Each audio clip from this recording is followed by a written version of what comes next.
तो हमने कह दी चप्पल हमारे पाँव काटता है तो हम जाके चप्पल को काटे। दोस्तों, ये सिरी रविशंकर हैं और दूसरी जानिब डॉक्टर जाकिर नाइक हैं। आप इन दोनों शख्सियात को जानते होंगे। दोनों नहीं, अगर आप मुसलमान हैं तो आप डॉक्टर जाकिर नाइक को जानते होंगे, और अगर आप गैर मुस्लिम या हिंदू हैं तो आप सिरी रविशंकर को ज़रूर जानते होंगे। आज से चंद साल पहले जब दो मुख्तलिफ मज़ाहिब के ये आलिम दीन, अपने अपने मज़हब के आलिम, एक दूसरे के आमने सामने आए और एक बड़ी डिबेट का इनेकाद किया गया जो कि तकरीबन 3 घंटे से ज़्यादा दौरानिए की थी। इस दौरान क्या कुछ हुआ और इस डिबेट के बाद इन दोनों ने एक दूसरे के बारे में क्या कहा, ये हम आपको आज की इस वीडियो में बताएंगे। दोस्तों, इस वीडियो में हम आपको ये बताएंगे कि डॉक्टर जाकिर नाइक से होने वाली मुलाकात के बाद सिरी रविशंकर ने क्या कहा। नाउजुबिल्लाह, उनके अल्फाज इतने गलीज हैं और दिल दुखाने वाले हैं कि हम आपसे इल्तमास करेंगे कि अपने जज्बात पर काबू रखिए और कमेंट करते वक्त अपनी राय देते हुए बुरे अल्फाज इस्तेमाल ना करें, गो के ऐसा करना आपके लिए मुश्किल होगा। दोस्तों, सिरी रविशंकर का मुख्तसर तारुफ ले लीजिए। ये खुद को हिंदू आलिम दीन कहते हैं और मुख्तलिफ इज्तिमात में भी जाते हैं और इनकी बड़ी तादाद में फॉलोअर्स भी हैं। जैसे कि आप जानते हैं कि भारत में हिंदुइज्म का प्रचार किस तरह से जारी है और हिंदुइज्म या मुसलमानों से नफरत के नाम पर कोई भी आलिम दीन बन जाता है, जैसे सिरी रविशंकर हैं, या कोई भी बड़ा सियासतदान या वजीर आजम बन जाता है जैसे नरेंद्र मोदी हैं। तो दोस्तों, आइए बात करते हैं सिरी रविशंकर कौन है। इनके बारे में आपको ये बता दें कि इनका नाम कोई अच्छे अल्फाज में नहीं जाना जाता है। इनके बारे में भारत से भी इनके खिलाफ आवाज़ें उठती रहती हैं। डॉक्टर जाकिर नाइक से होने वाले मुनाजरे या डिबेट के बाद इस शख्स ने जिस गलीज अल्फाज में डॉक्टर जाकिर नाइक को मुखातिब किया है, यकीन जानिए वो दिल को हिला देने वाले और आंखों को शर्मा देने वाले हैं। आइए हम आपको बताते हैं कि इस शख्स ने डॉक्टर जाकिर नाइक के बारे में क्या कहा। मूर्ख आदमी एक ग्लॉसरी पढ़ने वाला, इसमें ये में ये है 10वीं चैप्टर 6वीं श्लोक, 18वीं चैप्टर 5वीं श्लोक, ये सब गिनते जाओ। ये सब दोस्तों, अपनी गुफ्तगू में सिरी रविशंकर ने एक मौके पर डॉक्टर जाकिर नाइक को अपने पाँव का चप्पल कहा और इसके अलावा ये भी कह दिया कि खाना काबा में जहां आज तवाफ होता है, दरअसल यहाँ पहले मंदिर था। अपने इज्तिमा से खिताब में सिरी रविशंकर ने डॉक्टर जाकिर नाइक के बारे में कहा, मैंने उससे कहा। दोस्तों, आप जानते हैं कि किसी भी शख्स को, इज्जतदार शख्स को मुखातिब करने के लिए यहाँ पर उन्हें ये कहना चाहिए था कि मैंने उनसे कहा, बजाय इसके कि मैंने उससे कहा। यहीं से अंदाज़ा हो जाता है कि ये किस हद तक पढ़े लिखे हैं। दोस्तों, पढ़े लिखने की बात कर लेते हैं। सिरी रविशंकर ये कहते हैं कि उन्होंने एक किताब लिखी है और दुनिया जानती है कि वो किताबें लिखते हैं। हिंदू मज़हब के फॉलो करने वाले लोग उनकी किताबें शौक से भी पढ़ते हैं, मगर उनकी किताब से मुताल्लिक जब डॉक्टर जाकिर नाइक ने उनसे कुछ सवालात कर लिए तो जैसे बिल्ली की दुम पर पैर आ गया हो। सिरी रविशंकर न सिर्फ जवाब देने में नाकाम रहे, बल्कि अपने इज्तिमा में इस किताब के बाद, डिबेट के बाद, अपने फॉलोअर्स में बैठकर कहने लगे, मैंने जाकिर नाइक को बार बार कहा कि किताब की तरफ क्यों जाता है, मुझसे बात करना। जो सब्जेक्ट है उसमें, वो सब्जेक्ट छोड़ के तू क्यों किताब पर जाता है। दोस्तों, अगर एक हिंदू आलिम दीन को किताब लिखना नहीं आती, किताब में वो ऐसी गलतियां कर देता है जिसे पढ़कर इंसान को हंसी आती हो, तो फिर ऐसे में उसे आलिम दीन भला कैसे माना जा सकता है।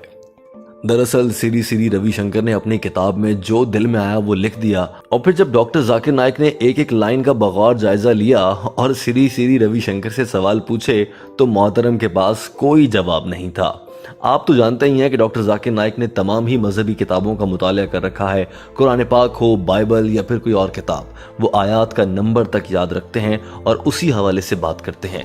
लेकिन सिरी रविशंकर डॉक्टर जाकिर नाइक से इस हद तक जेलस हो चुके थे या इस हद तक तंग आ चुके थे कि उन्होंने डॉक्टर जाकिर नाइक की इस खसूसियत पर भी सवाल उठा दिया कि वो आयात का नंबर कैसे याद रख लेते हैं। वो कुरान पाक हो, बाइबल हो या कोई भी मजहबी किताब हो, वो उसको इतनी अच्छी तरह याद कैसे कर लेते हैं, उनका इतना हाफजा अच्छा कैसे है। इस पर भी सिरी रविशंकर ने कहा कि ये कौन सा बड़ा काम है, रट्टा लगाकर तो कोई भी बोल लेता है। आप कुरान पाक की आयत का रट्टा लगाते हैं, आप बाइबल का रट्टा लगाते हैं, आयत नंबर फलां फलां फलां, ऐसे करके सिरी रविशंकर ने डॉक्टर जाकिर नाइक की नकलें उतारना शुरू कर दी। दोस्तों, सिरी रविशंकर का दिमाग का आलम देखिए और उनका मुतालिया देखिए। ये मोहतरम फरमाते हैं कि मैंने डॉक्टर जाकिर नाइक और उनके फॉलोअर को कहा कि आप मुसलमानों के बहुत बड़े पंडित या आलिम हैं, आप मेरी किताब को पढ़ें मेरी किताब से जो अच्छा लगे वो ले लें, या हिंदू मज़हब से जो अच्छा लगे वो ले लें, ईसाइयत से जो अच्छा लगे वो ले लें, इस्लाम से जो अच्छा लगे वो ले लें और फिर अपना मज़हब बना लें। दोस्तों, इस तरह की सोच रखने वाला आदमी डॉक्टर जाकिर नाइक जैसी बड़ी शख्सियत के बारे में बातें कर रहा था और उसने एक मौके पर इंतहाई गलीज अल्फाज भी कह दिए। हम कुछ कहे, वो कुछ कहे, ये कुछ कहे कि हमने कहा हाँ भाई तुम ही बड़े, बहुत बड़े विद्वान हो, तुम ही बड़े मूर्ख शिखामणि हो, रख लो इसे आदमी से, हम वाद विवाद में क्यों पड़ते। और तो और इस शख्स ने यह भी कहा कि मुझे जानबूझकर डॉक्टर जाकिर नाइक के साथ ऐसी बातों में उलझाया गया कि हमारी लड़ाई हो जाए, और मैंने भी उस मौके पर यह कह दिया तुम तो बहुत बड़े आलिम हो, तुम्हें ही सब कुछ मालूम है, हमें तो कुछ मालूम ही नहीं। दोस्तों, ये बात श्री रविशंकर ने तंजिया अंदाज में कही। दोस्तों, इस मौके पर श्री रविशंकर ने डॉक्टर जाकिर नाइक पर एक बड़ा इल्जाम भी लगाया। उन्होंने कहा कि डॉक्टर जाकिर नाइक हमारी गुफ्तगू की कैसेट्स और ऑडियो रिकॉर्डिंग को काट काट कर, वो हिस्सा जहां पर मैंने अच्छी बातें की हैं उन्हें काट कर डॉक्टर जाकिर नाइक अपने डिफरेंट चैनल्स पर फैला रहे हैं। दरअसल ये बात बड़ा झूठ था। आज भी इंटरनेट पर मुख्तलिफ मकामात पर अंग्रेजी ज़बान में होने वाला ये मकालमा मौजूद है। हम बहुत जल्द आपके लिए उसकी डबिंग भी लाएंगे और उस मकालमे में देखा जा सकता है कि किसी मौके पर श्री रविशंकर की कोई बात नहीं काटी गई है। अलबत्ता डॉक्टर जाकिर नाइक के बयान के कुछ हिस्से जरूर काट दिए गए थे, जो कि भारत में अक्सर देखा जाता रहता है। अफसोस की बात तो यह है कि श्री रविशंकर ने इस मौके पर डॉक्टर जाकिर नाइक को निकम्मा आदमी भी कह दिया। इतना निकम्मा आदमी है। श्री रविशंकर ने अगली ही सांस में कहका लगाया और बोले, अगर चप्पल हमारे पाँव को काटता है तो क्या हम जाकर चप्पल को काटेंगे। यानी उन्होंने डॉक्टर जाकिर नाइक को अपने पाँव की जूती करार दिया और कहा कि जैसे जूती मेरे पाँव को तंग कर रही थी तो मैं अब जूती के मुंह नहीं लग सकता। मैंने उसको नज़रअंदाज किया। दोस्तों, इस मौके पर वहाँ पर मौजूद हिंदू फॉलोअर्स तो तालियां बजाने लगे, लेकिन श्री रविशंकर के चेहरे पर नजर आ रहा था कि वो झूठ बोल रहे हैं और अपने फॉलोअर्स को एक बार फिर से गुमराह कर रहे हैं। दोस्तों, श्री रविशंकर ने काबा के लिए क्या अल्फाज इस्तेमाल किए वो आपको उन्हीं की ज़बानी बताते हैं कि उन्होंने क्या कहा। जो है वो एक शिव मंदिर था, ये भी बात है। तो मैंने लिखा काबा की जो परिक्रमा करते हैं 7 बार, ये वही पद्धति है जैसे परिक्रमा उसको पूजते हैं। वो बोलता है उसको पूजते नहीं है, ये गलत लिखा है। अरे भाई, पूजते नहीं हो तो उसको सम्मान क्यों देते हो? सम्मान देना है तो पूजा है। काबा जो है वो भी पहले एक शिव मंदिर था। और तो और इस शख्स ने यह भी कहा कि काबा के गिर्द जो 7 चक्कर लगाकर तवाफ किया जाता है, दरअसल वो हिंदुओं की रस्म है और उस मौके पर इंसान दरअसल भगवान को मुखातिब कर रहा होता है। नाउजुबिल्ला, इस शख्स की जबान से ये तक अल्फाज निकले। श्री रविशंकर ने कहा कि उन्होंने डॉक्टर जाकिर नाइक को बोला कि आप खाना काबा की पूजा क्यों करते हैं। तो जवाब में डॉक्टर जाकिर नाइक ने यह कहा बकौल श्री रविशंकर कि हम पूछते नहीं, हम तो सिर्फ घूमते हैं। ये कहकर भी उन्होंने इस्लाम का मजाक उड़ाया और हॉल में बैठे हिंदू एक बार फिर हंसने लगे। श्री रविशंकर ने शेखी बिखारते हुए ये भी कहा कि जाकिर नाइक में इतनी अकल है कि वो ये समझते हैं कि जैसे खरगोश के भी 3 सींग हों। तंजिया तौर पर श्री रविशंकर ने कहा कि हाँ तुम ही अकलमंद हो, हम सब तो बेवकूफ हैं। दोस्तों, दरअसल उस डिबेट में श्री रविशंकर को अपनी बातों पर शर्मिंदगी का सामना करना पड़ा था और ये डिबेट वो सबके सामने बुरी तरह हार गए थे। और उसके बाद अपने इज्तिमा में आकर अपने फॉलोअर्स को वो ये कहने लगे, मैंने सोचा कि कहीं हिंदू और मुसलमानों का झगड़ा ना हो जाए, तो मैंने कहा कि ठीक है तुम जीत गए, मैं हार गया। जबकि दरअसल हक़ाइक़ की रोशनी में और वो डिबेट देखी जाए जो कि हम बहुत जल्द आपके लिए पेश करेंगे, उसमें यह देखा जा सकता है कि श्री रविशंकर को मुसलसल शिकस्त का सामना करना पड़ा और उस झूठे और मक्कार शख्स का हर दावा झूठा निकलता जा रहा था।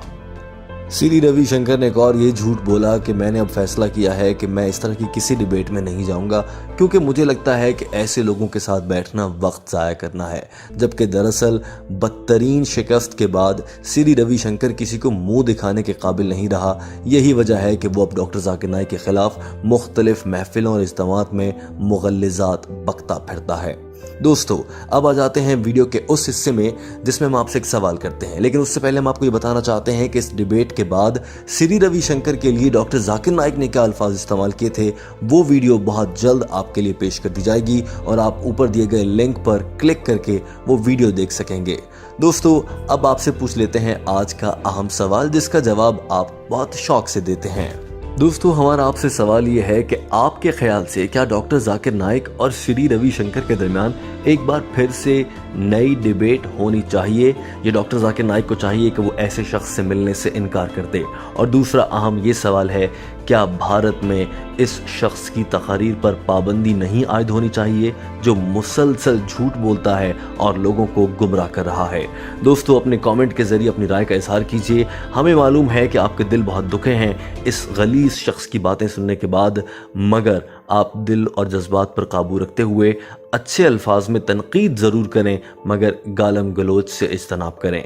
दोस्तों वीडियो देखने का बहुत शुक्रिया। अगर आप श्री रविशंकर को बेनकाब करना चाहते हैं और चाहते हैं कि सभी लोग इस गलीज इंसान की हकीकत समझ पाएं, तो आप ये वीडियो देखने वाले दीगर दोस्तों तक भी पहुंचाइए। हमारे चैनल को सब्सक्राइब कर लीजिए ताकि आपको मज़ीद दिलचस्प और मालूमाती वीडियोज़ मिलती रहें। वीडियो देखने का बहुत शुक्रिया।